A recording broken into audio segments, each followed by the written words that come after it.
সফলকাম মুমিনদের জীবনের প্রথম যে কর্মসূচি থাকা লাগবে সেই কর্মসূচি হচ্ছে তারা তাদের নামাজে একাগ্রতা, একনিষ্ঠতা, খুশু এবং বিনয়ের সাথে তারা সালাত আদায়কারী হবে।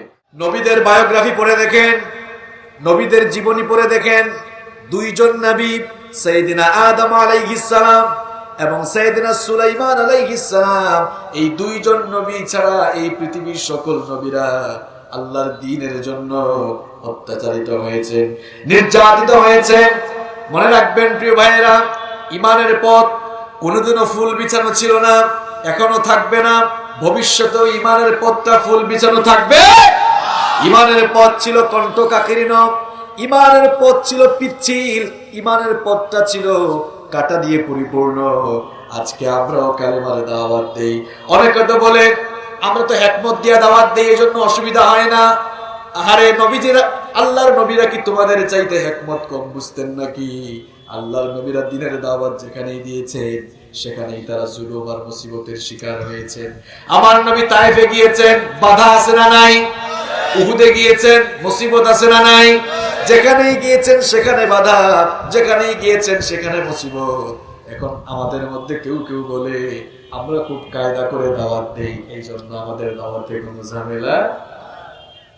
আমরাও বলি ভাই তুমি তোমার নিজস্ব তরিকা আর তোমার বাবার তরিকা বাদ দিয়ে নবীজির তরিকায় দাওয়াত দিয়ে দেখো, ইসলাম বিরোধীরা পিঠের চামড়া রাখবে না।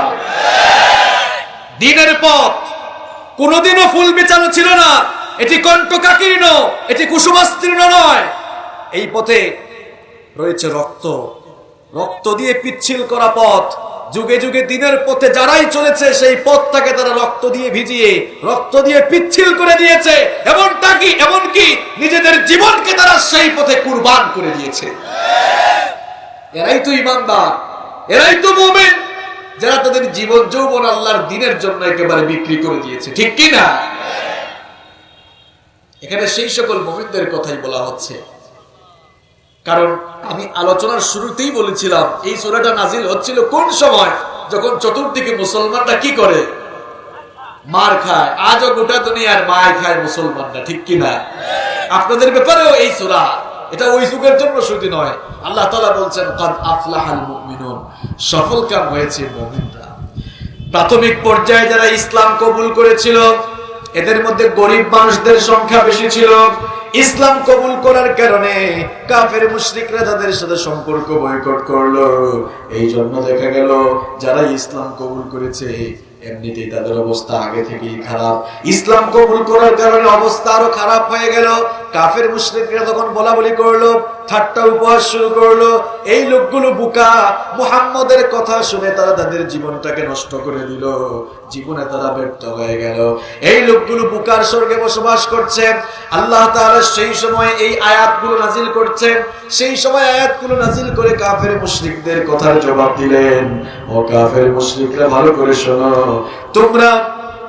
তোমরা যে সাফল্য আর ক্ষতির মানদণ্ড নির্ণয় করেছো, তোমরা মনে করেছো বৈষয়িক সমৃদ্ধির উপায় উপাদান যাদের হাতের মুঠায় থাকবে তারাই সফলকাম। তোমরা যদি এই কথা ভেবে থাকো তাহলে তোমাদের এই ধারণা সম্পূর্ণ ভুল। তোমাদের অনুমান কোনোভাবেই সুদূর প্রসারী নয়। তোমাদের সাফল্য আর ক্ষতির মানদণ্ড ভুল।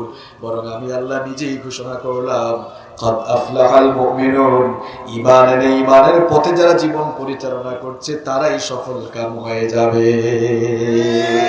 কথাটা কার? এরপরে আল্লাহ তাআলা বললেন তবে সফল এমনি এমনি হওয়া যাবে না।